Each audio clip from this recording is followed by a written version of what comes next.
Tere päevast, head parfüümi podcasti jälgijad, nii uued kui ka vanad. Meie alustame siin T-parfüümis 3. podcasti ja meie tänase õhtu teemaks on La Dolce Vibe. Ja ma olen niivõrd eksalteeritud sellepärast, et minu kõrval on praegu üks võrratu persoon, Kristi Pärn-Valdoja. Kristi on meie kõige populaarsema, kõige huvitavama moeajakirja looja ja peatoimetaja. Kristi on enda kohta kirjutanud sotsiaalmeedias, et ta jälgib ja on väga suur kultuurifänn, arhitektuuri ja raamatu austaja ja meeletu kirglik Itaalia armastaja. Jah. Õige? On, ma tänan selle sissejuhatuse. Sinu ajakirja nime ka, see on ajakiri Säde. Ja see pasin mõtta. Et ajakirja Säde peatoimetaja. Ja kui mina mäletan praegu seda aega, kui me 3 aastat tagasi esimest korda omavahel kohtusime, siis oli mingi sombune novembripäev, hall, pime. Ja ma seisin seal Stockmanni ees ja samasugused hallid ja pimetud mornis nägudega inimesed marssisid sinna sisse, mina kaasa arvatud. Seisan seal ja järsku minu kõrval peatus daam nagu särab päike. Mul on nii hästi see meeles, et ma isegi mõtlesin, et põrgusse ma surun oma introvertsuse allapoole ja avan oma suu, et saame siis äkki tuttavaks, et kus selline päike. Ja pärast ja siis ma paningi mõttes omal teile nagu väikse hüüdnime, et La Signora della Moda. Kui kaunis. Mina mäletan seda õhtut ka, et ma tulin Stockmannis, olid ilupäevad ja siis ma läksin ka parasjagu just vist ka mingite lõhnade ja asjad teemal rääkima, mul on see kohtumine ka väga hästi meeles.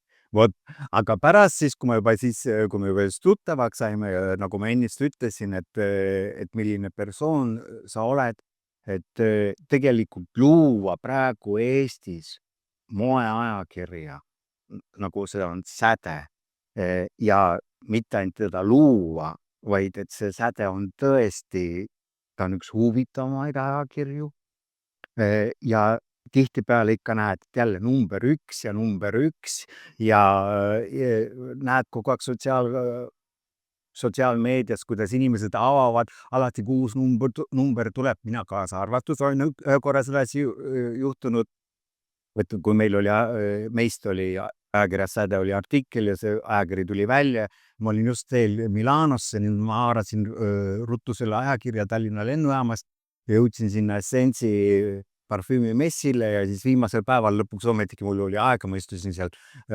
Milano restoranis, mõtlesin, nii, ma nüüd avan selle ajakirja ja need kaadrid, et see on tegelikult meeletu, kuidas sa oled üles ehitanud sellise ajakirja.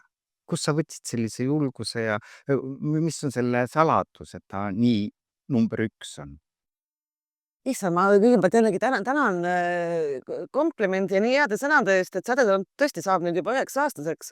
Aga ma lihtsalt korra võib-olla ütleks, et tegelikult ma ei ütleks ta kohta ainult moeajakiri, et meil on seal küll jah, väga palju moest ja lõhnadest ja iluteemasid sees, aga tegelikult on ju ka hästi palju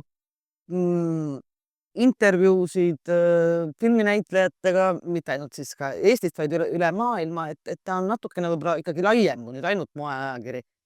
Aga julgus, ütleme nii, et eks ma olen tegelikult nüüd juba viimased 20 aastat ajakirju peatoimetanud ja kuidagi siis tuli see idee, et nüüd võiks olla siis midagi, mis oleks nagu täiesti minu nägu ja puhtalt minu otsustada, et mis ma sinna panen ja mida ma sinna ei pane. Et ta ei kuulu ühtegi suurde korporatsiooni, ei ole, keegi ei ütle sulle ette, mida sa pead tegema või mitte tegema. Aga ma ise arvan, et võib-olla see, et miks ta on 9 aastat on ikkagi tegelikult, et sa pikk aeg Eesti mõistes eriti. Et võib-olla ongi see, et me kirjutame ka nendest inimestest, kes siin Eestis suuri tegusid teevad või mõni on siis tuntud, mõni, kes võib-olla ei ole üldsusele nii tuntud, aga isegi on vahel rahvusvaheliselt rohkem tuntud kui meil. Aga teine on see, et me toomegi sinna juurde kirjutamegi ka palju sellest, mis välismaal toimub. Et eestlane tihtipeale on hästi selline, et vaatab ainult, mis siin meie maal toimub, aga aga natukene ka avada siis seda, mis toimub mujal, olgu siis kunsti või moe või filmi või mis iganes kultuuri vallas.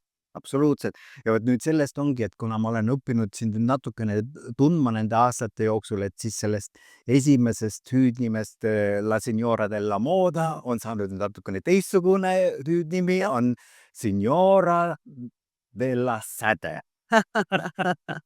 Ja kuna meie teema on La Dolce Vibe, et see on siis, nagu ma ennist alguses ütlesin, et sulle meeldib nii kultuur kui ka kirjandus ja eriti Itaalia, miks siis me paneme selle podcasti nimeks La Dolce Vibe, et see tähendab seda, et me räägime tänases podcastis, kus mood, lõhn ja Itaalia omavahel põrkuvad. Oled sa nõus sellega? No, proovi. Nii ma panen nüüd teisest küljest on sellegi põnev, sellepärast, et sina, kes sa oled selle ajakirja looja ja sa oled kindlasti oma elus meeletult palju inimesi intervjueerinud, siis täna on kahjuks teistmoodi, et mina hoopis intervjueerin siit. Jah, Ja ma on sedagi ette tulnud varemgi. Ja ma panen nüüd teised silmad ka veel pähe, et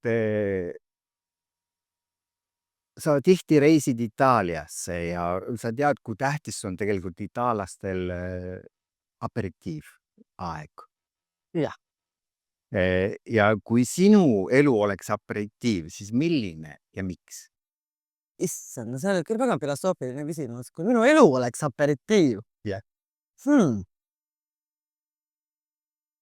No kardan, ma nüüd sellele küll niimoodi ei oska öelda. No võib-olla siis ikkagi Aperol, sest selles on kõik kuidagi, et see on küll väga klišee minna Itaaliasse ja tellida aperitiivist just nimelt Aperol, kuigi mulle meeldivad ka muud, näiteks ma ei tea, Negroni, eriti Negroni Sbagliato, aga Aperolis on kuidagi selline, esiteks on see, et ta ei ole, et kuigi ta on ühest küljest klišee, siis ta teisest küljest on ikkagi nii, et ka kohalikud armastavad seda, et see ei ole nüüd nii, et ainult turistid seda kuidagi manustaksid. Ja tas on kuidagi kõik selline, ta sümboliseeribki nagu sellist mõnusat, muretut vaibi, sellist päikesevärv, et kuidagi tas on hästi palju selliseid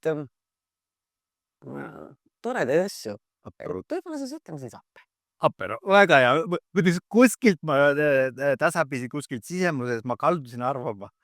Sa sinnapoole lähed, aga ta võib ka vahel olla Negroni. Ja, ta on vaja midagi sellist olla nagu, ma ei tea, teravam, kangem. Siis ta võib ka Negroni. Jah. Aga mis on kõige itaalaslikum osa sinu hingest? No hingest? No see jällegi nagu väga, ma ei tea, võib-olla ega me kellegi teise inimese hinge ju ei näe, aga Sellepärast ma küsingi. Ütleme, võib-olla pigem on nagu see, et mulle tohutult meeldib, miks mulle see Itaalia nii pööraselt meeldib. Esiteks see, et see riik ise, see maa, teiseks on see, et kuidagi mulle meeldib see nende ellusuhtumine, et isegi kui nad on, ma ei tea, pahas tujus või kellelegi midagi nähvavad, siis nad teevad seda ikka kuidagi elegantsemalt, kui võib-olla mujal tehakse, et pigem jah, võib-olla see ellusuhtumine ja see, kui tohutult uhked nad on kõige selle üle, mis siis nende riigil on, et on see siis tõesti filmikunst, kirjandus, loodus ja kõik see riik iseenesest nagunii, toit loomulikult, et nad tõesti on hästi väga sellised patriootlikud ja uhked ja eks neil ole ka põhjust ka loomulikult, neile meeldib vahel ka viriseda, kellele ei meeldiks. Aga võib-olla jah, kuidagi see ellusuhtumine. Absoluutselt. Ja eriti siis see, ja täpselt see, et võetaksegi aega, ma ei tea, võetakse aega selleks, et nautida seda aperitiivat, võetakse aega selleks, et olla perega koos ja süüa, eks ju, mitu tundi järjest, et kuidagi sellist morni ja hallust, mida sa näiteks kirjeldasid siin meie novembris, et seda seal kohtub harva, isegi siis, kui on ilmaill, siis kuidagi ikkagi sellest kuidagi nende enda olemusest ja kõigest siis ikkagi kuskilt kumab see päike nagu välja. Absoluutselt. Aga siit me saamegi kohe nüüd testida. Meil on siin T-parfüümis, meil on üks lõhn, mis tuli aasta tagasi nüüd välja, on see Sweetness of Doing Nothing. Ja nüüd sa saad, kasutame siit kohe, kui kohtunikule, kas sa siis ütled, et kas see siis on il dolce far niente või ei ole. Et kui me nüüd vaatame ka seda pakendit, siis siin on ka siin on mingid 2 lamamistooli ja basseinike, üks väike kreip siin basseini nurgas. Et kui ma selle lõhna lõin tegelikult, siis ma mõtlesin kogu aeg selle peale, et issand, et vot itaallastel on niisugune hea väljend, et dolce vita. Et nüüd sa saad mulle vastu vaielda. Et nüüd, mis on tegelikult itaallast dolce vita? Tegelikult on see ju, et nad saavad õhtuti oma heade sõpradega kokku, nad räägivad hea toidi ja vein, ilusad inimesed, tegelikult see on nagu nende dolce vita. jah, On niimoodi. No hispaanlastel on siesta, see 2 kohustuslikku tundi iseenda jaoks, et kas sa siis tunistad või tinas on sinu enda probleem. Jaapanlastel on hästi populaarne see metsakümblus, et nad aetakse nagu värskesse loodusse, et nad saaks viskuda selili maha ja vaadata, kuidas pilved näo kohal hõljuvad. Aga meil eestlastel on ainult töö.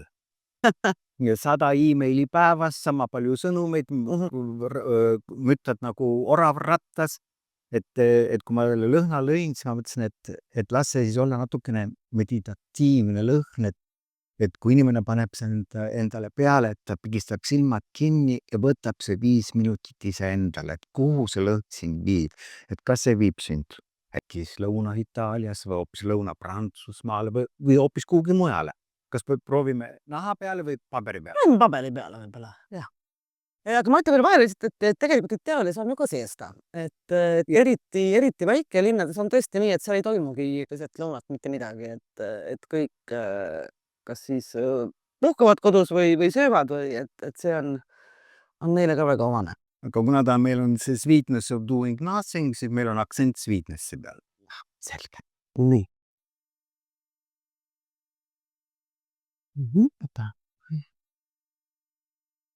Väga mõnus on see, tõesti sweetnessi on siin küll.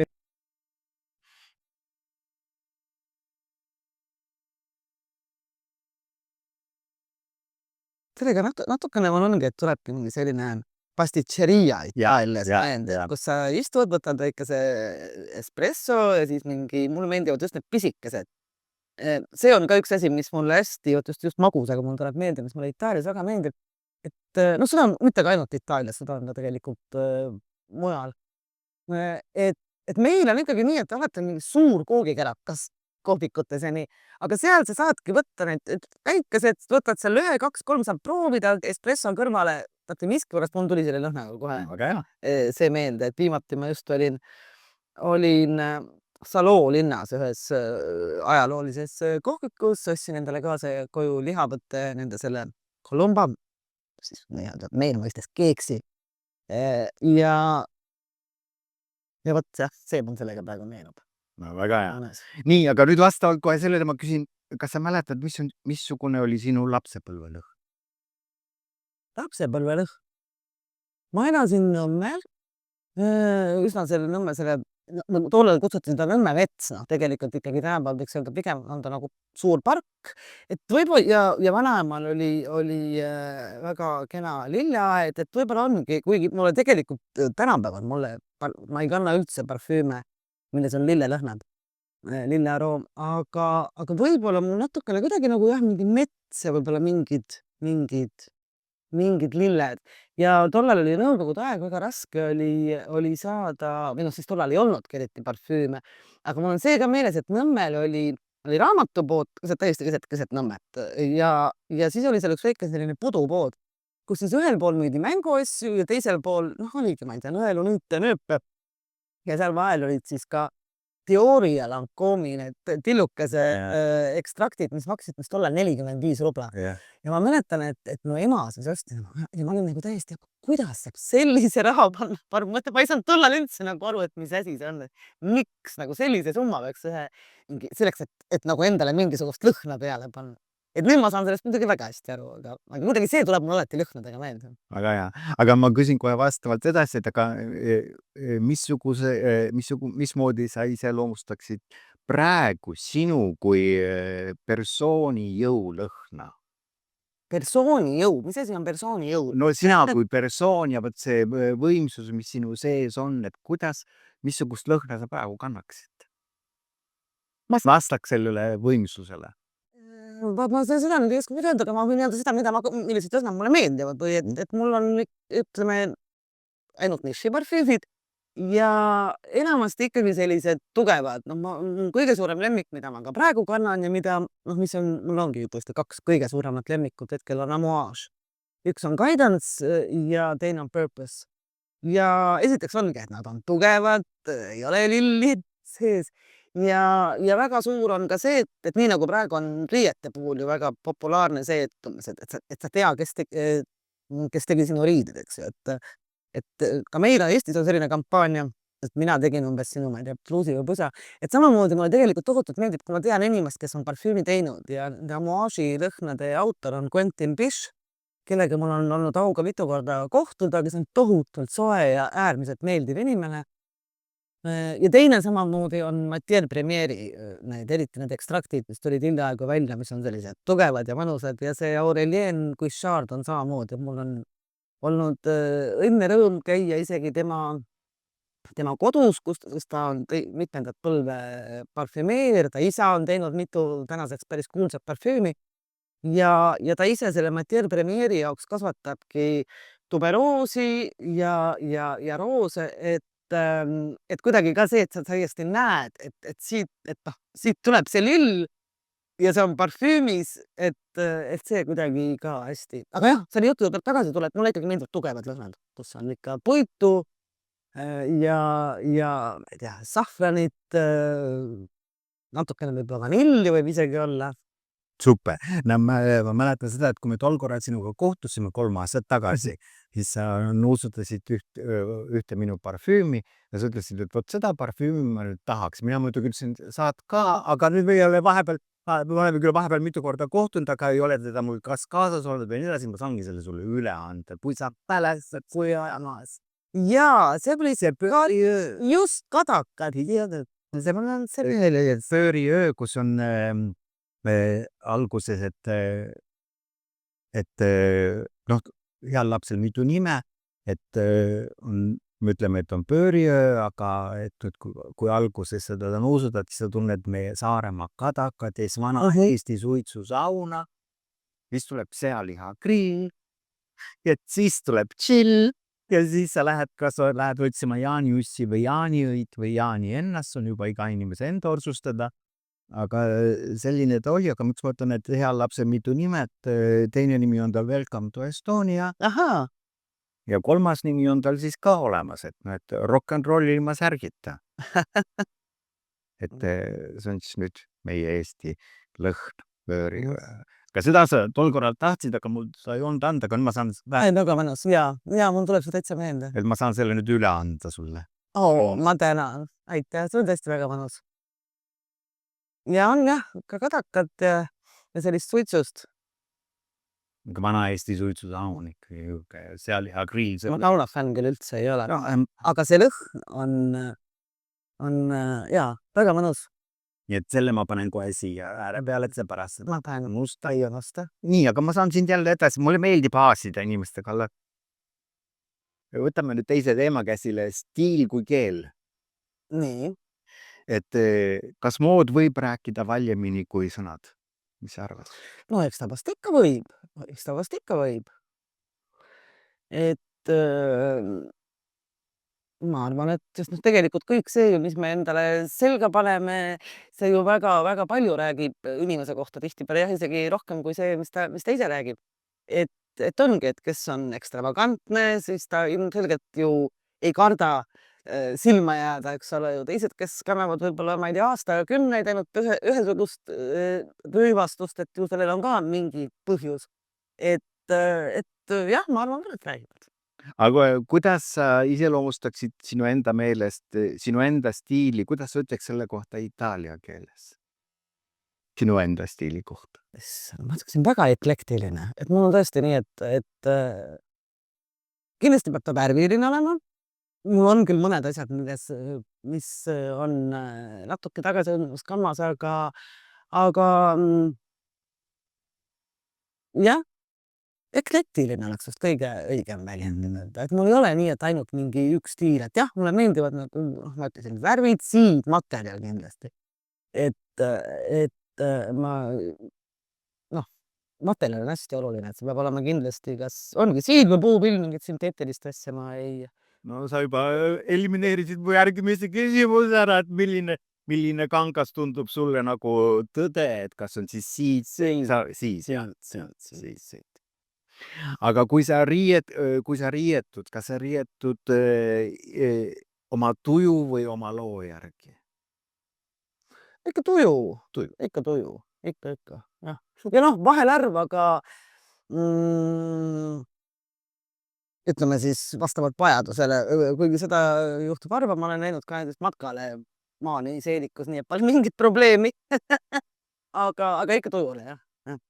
Aga ja, meil on siin seda kraadivaba mulli, võtame vahepeal seda ka, ikkagi. Sante.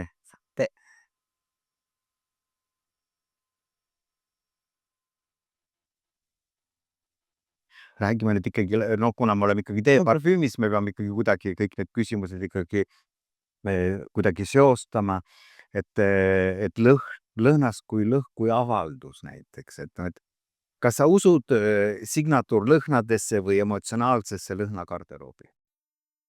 Ma kunagi, mul oli nii-öelda signatuurlõhn, ma kandsin, ma arvan, et ikka rohkem kui 10 aastat, ikka peaaegu 15 aastat järjest Shiseido Feminité de Bois.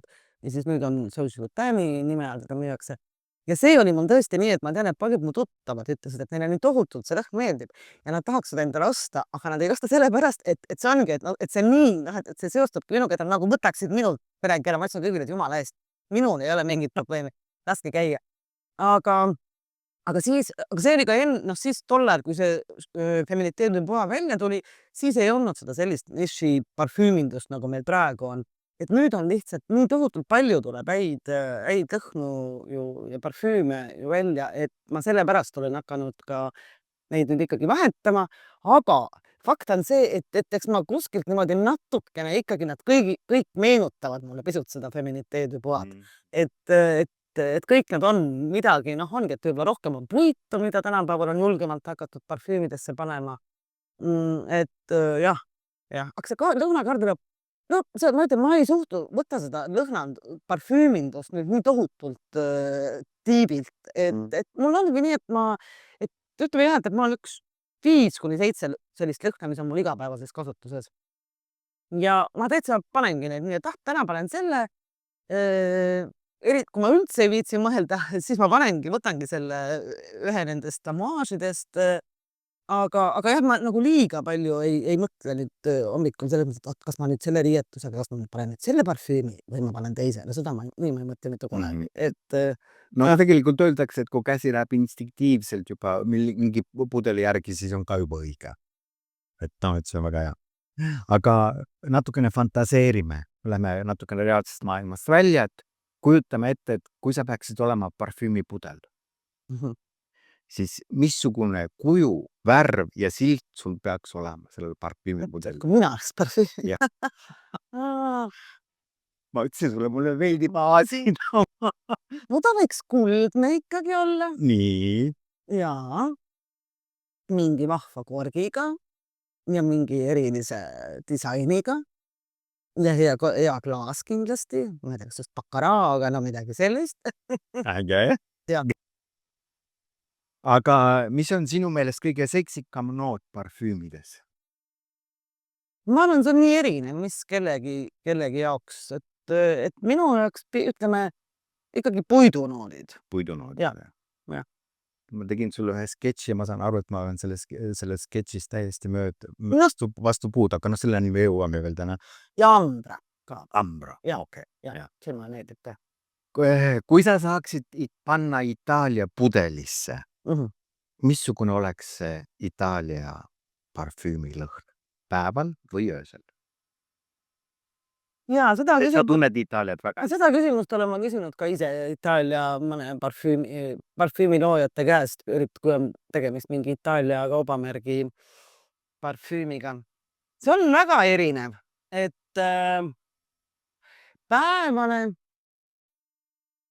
võib-olla ma ise ei olegi väga suur ongi, et kuna ma olen 1000 korda juba siin öelnud, et mulle meeldivad tugevad ja puidused lõhnad, siis ma selline tsitruseliste fänn ei ole. Aga Itaalia kindlasti ütleme siis, kui me räägime päevasest lõhnast, siis ta kindlasti oleks seal ikkagi tsitrused hästi palju. Noh, loomulikult bergamotti, sest Reggio Calabria on ju koht, kus tulevad bergamotid, millega varustatakse põhimõtteliselt kõiki parfüümimaju. Noh, sidrunit, apelsini ja õhtuses, no võib-olla seal olekski ka natukene mingit kohvilõhna, espressot võib-olla pisut. Et Okei. ja mingit sellist merelist, Ahah. nagu natukene mingi soolane, see kindlasti oleks ka. No vot praegu just räägitaksegi, et kofeiininoodid ja ütleme, et see on praegu selle aasta uus trend. Ja meil on ju Eesti Laulu võitja ka olemas. Absoluutselt. Espresso macchiato ja meil tuleb kohe välja 2 uut lõhna. Espresso macchiato ja espresso martini. No nii. Ütleme, see macchiato on siis ikkagi meil natukene, on meil ikkagi selle meie võiduloo järgi inspireerituna, et mis sa arvad, kumba, kas martinit või macchiatot? Proovida. No ma prooviks mõlemad. Prooviks mõlemad.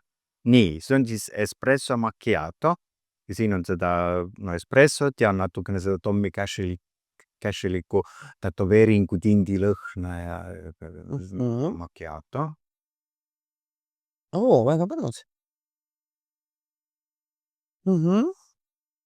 Ja teine on... Tõesti natuke sellise suitsuse kohviku paari lõhna. Ja nüüd hakkab rohkem kohvi aroomid olema. Väga mõnus, väga mõnus. Nii, ja see on nüüd espresso martini, aga ütleme niimoodi, et ta paberi peal ei ole nii hea kui naha peal, et ega naha peal on siis ettevaatlik tuleb olla, sest see võib sõltuvust tekitada. No ikkagi espresso martini.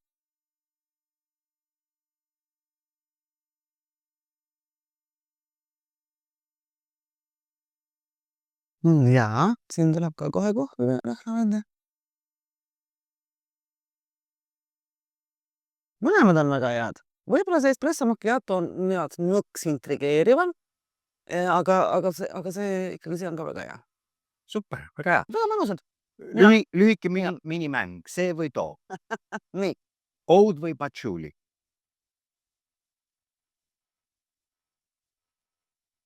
Oud. Oud. Tsitrus või nahk? Nahk. Rooma või Melano? Rooma.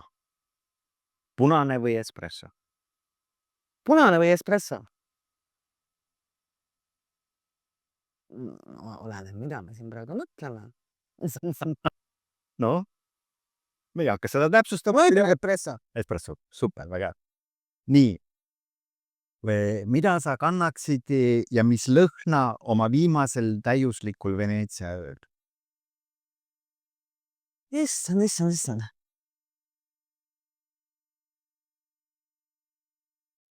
Ma kannaksin ilmselt, kuna Veneetsias on enamus aja väga palav, siis ma kannan seda, mida ma seal alati kannan.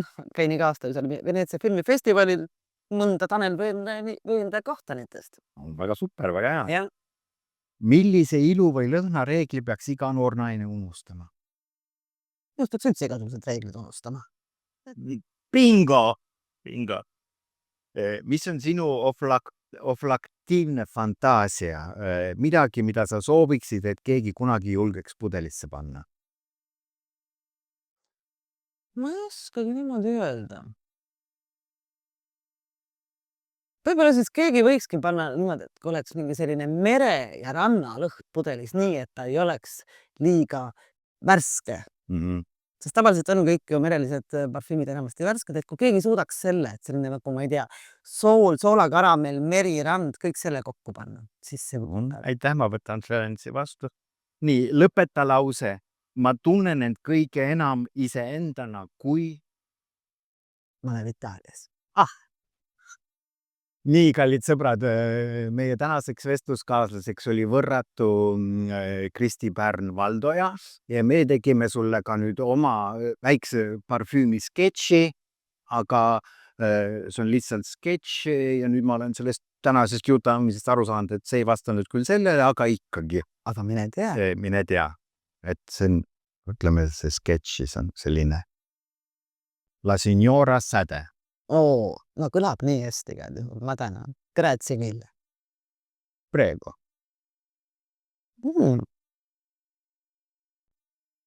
Võtame otsad kokku ja näed, siin on sinu väikene sketš ka, lase Ginora säde, sa jood espressot nagu poeesiat ja nii edasi ja nii edasi ja nii edasi. Kui armas, ma tänan. Issand, see on küll nii tore üllatus. Suurepärane. Aitäh.